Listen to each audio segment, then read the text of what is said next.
So I do expect that Indonesia will be receiving more vaccine donations from the United States. The number that people often cite is actually much lower than the reality. The U.S. contribution to the vaccine efforts globally and in Indonesia is actually much larger than what is often cited.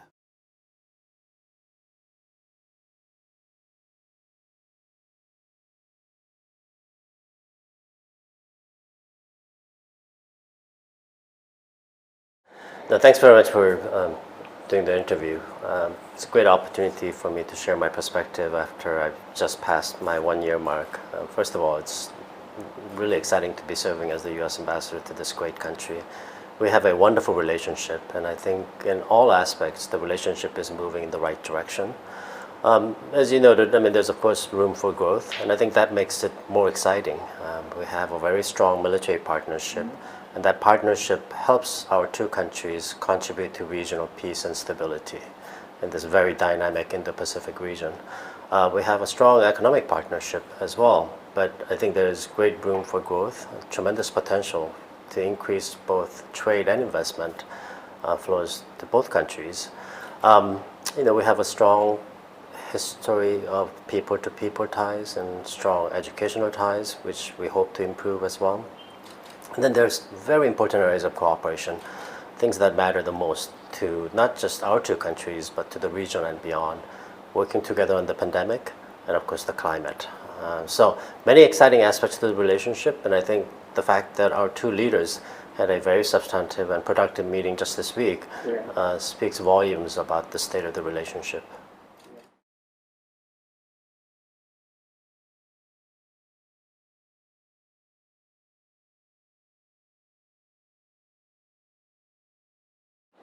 Well, so I'm convinced that this is a very important, very positive initiative that will actually enhance our ability to work with key countries like Indonesia to promote regional peace, stability, and prosperity. Australia has been a very responsible country. They have a perfect record on proliferation, on commitment to non-proliferation has always been very, very strong. So I have no concerns that this will somehow lead to proliferation or an arms race in the region.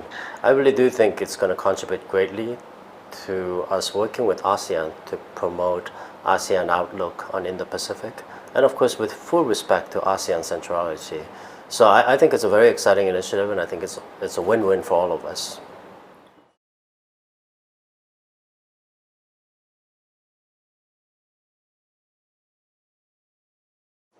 Yeah, no, I'm very excited that we were able to conduct this very large-scale exercise, Garuda Shield, with thousands of young troops from both countries participating. It was a very productive effort, and I think such efforts really will enhance our military partnership's ability to contribute to the regional security dynamics. One obvious area is working together to deal with humanitarian assistance and disaster relief. As you know, this region is prone to many natural disasters, unfortunately, and the U.S. military has contributed greatly to dealing with some of those major disasters. And so I think the fact that our two militaries work together to sort of fine-tune their skills and build capabilities is a very important contribution to the regional peace and stability.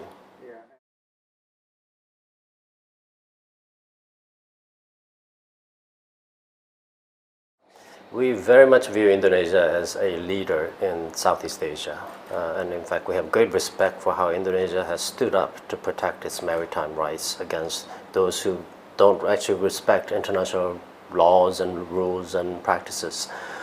So we are actually delighted to be working with Indonesia so that they can build more capabilities to be more effective in defending against those who attempt to violate Indonesia's maritime rights. But there are many more ways in which Indonesia is and will continue to play a leadership role in ASEAN, and that's why we're so proud to be partnering with Indonesia in so many important efforts. Can you explain more about any of this? So, for example, I think we all agree that the coup in Burma earlier this year was a terrible development for not just Burma's democratic transition, and I have great deal of sympathy for the poor people of Burma who are suffering under the military coup. But it was a bad development for the region, right? This is a region that has been very successful, stable, peaceful, prosperous. And so developments like that are not helpful to the entire region. And that's why we applaud Indonesia. Both President Jokowi and Foreign Minister Retno have spoken out very strongly against the coup and have called for restoration of democracy in Burma. So that's a wonderful example of how Indonesia is stepping up to its leadership role and really making a difference in regional affairs.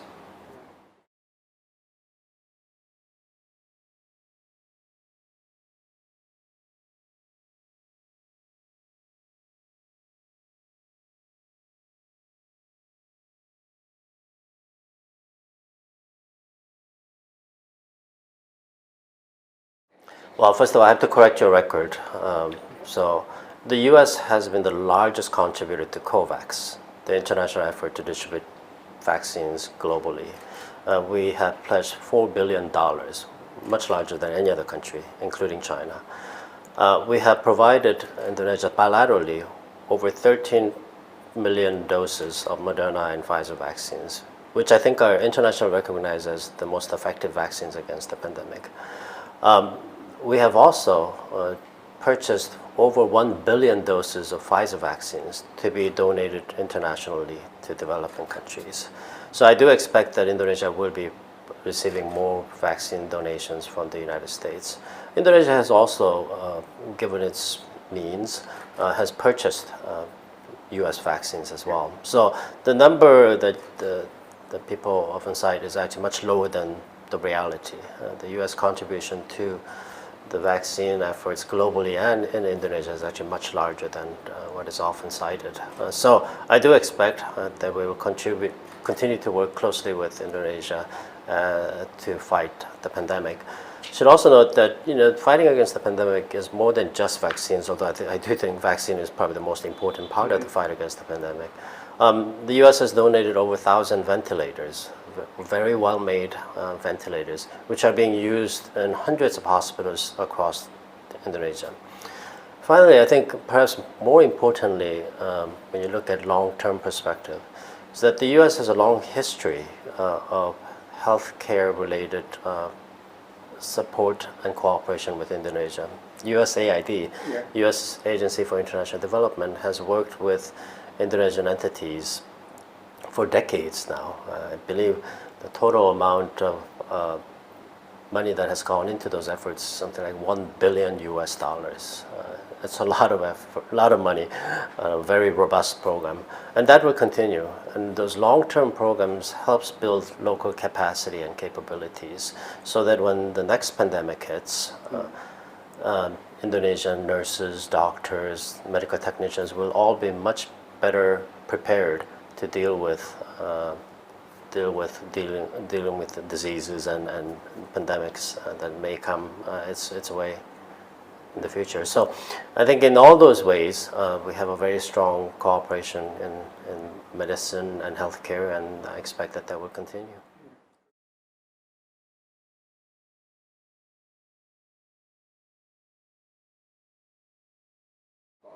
Well, I look at the numbers, and the efficacy rate of our vaccines are much higher than any other vaccines, including Chinese vaccines.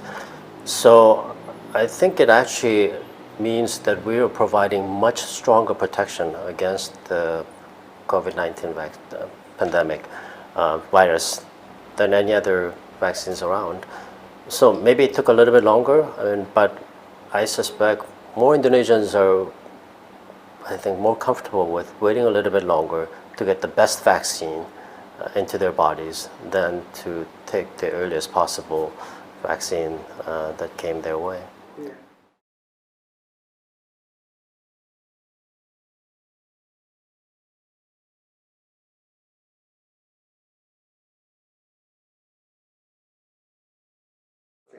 Well, I don't know who you're talking to, but every Indonesian I talk to is very excited about the possibility of getting Moderna, Pfizer, or Johnson & Johnson vaccines. In fact, quite a few of my Indonesian friends may have gotten other vaccines earlier, but they're choosing to get Wait. get more U.S. vaccines.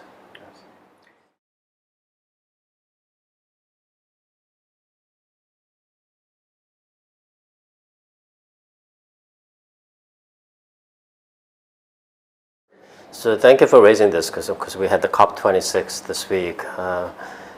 I think many leaders have already said this, but I really do think this is the decade for action.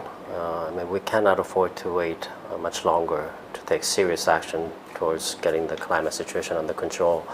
And this is a strong area of cooperation between the United States and Indonesia. Special Presidential Envoy for Climate, Kerry, former Secretary Kerry, has been deeply engaged with his Indonesian counterparts, including Minister Luhut, Minister Siti, and others, to strengthen our cooperation. In fact, this was a prominent topic in the meeting between President Biden and President Jokowi earlier this week as well. So we applaud Indonesia's efforts so far. We believe there is more we can do together, and look forward to continuing to support Indonesia in this effort. I should also mention that the Development Finance Corporation, as well as the USAID, are also involved in this effort, and they're supporting projects related to renewable energy, and those investments will add up to being hundreds of millions of dollars going forward. So this is an area that I really want to focus on during my time in Indonesia. I do think there is tremendous potential for growth in this area. And I do hope that more and more U.S. companies will look to Indonesia as destination for investment. But as you know, there are some issues. Sort of regulatory inconsistencies, some implementation issues, and there are some hurdles that need to be overcome. But I'm quite optimistic that our two countries will be able to work out some issues, and that the potential is very bright. The prospects are very bright for investment.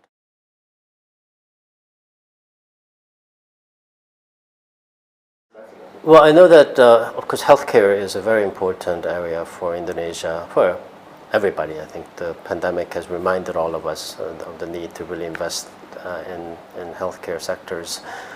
So that would be one area. But I think really potential is limitless in terms of what might be possible. This is a huge country, huge market, with a very young, dynamic population. I really do hope that more and more U.S. companies will come this way. I should mention that in terms of issues that may make things a bit difficult for U.S. or other foreign companies, is that we do have this very important process called the Trade and Investment Framework Agreement talks. And I believe later this year we'll be having a round of these talks. And I should note that for the first time in many years, these talks will be held at the ministerial level, which I think indicates the interest and commitment of both countries to expand our economic partnership. So I'm looking forward to those talks taking place sometime later this year.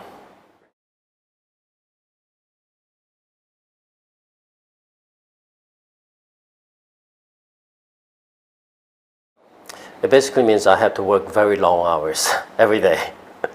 No, I think when the President and Secretary of State decided to give me the two responsibilities, I mean, they recognize that I have a long history of working on Asian issues. I mean, like 30 years of diplomacy in Asia. I mean, I've served in many different countries in Northeast Asia as well as Southeast Asia.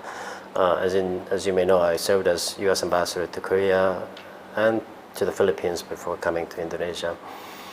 So I think given my broad and deep Asia experience, and given that I also have, I think, quite a few years of working on the Korean Peninsula issues, including the North Korean nuclear program, so I think they decided that I was the right person to be handling both issues, both very important responsibilities at the same time.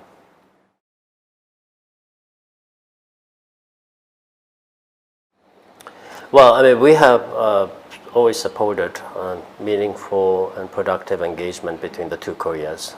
In fact, President Biden said this very explicitly when President Moon visited Washington in May of this year.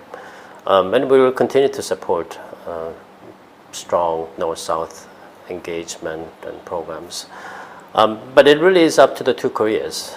We cannot dictate how the two Koreas interact, and we hope that there will be some positive movement. I mean, we also hope that we will be able to make progress towards denuclearization, which remains a priority goal for many countries in the region, including those that are most directly affected, including South Korea. Thank you very much, Mr. Ambassador. All right. That's it. Thank you. Thank you.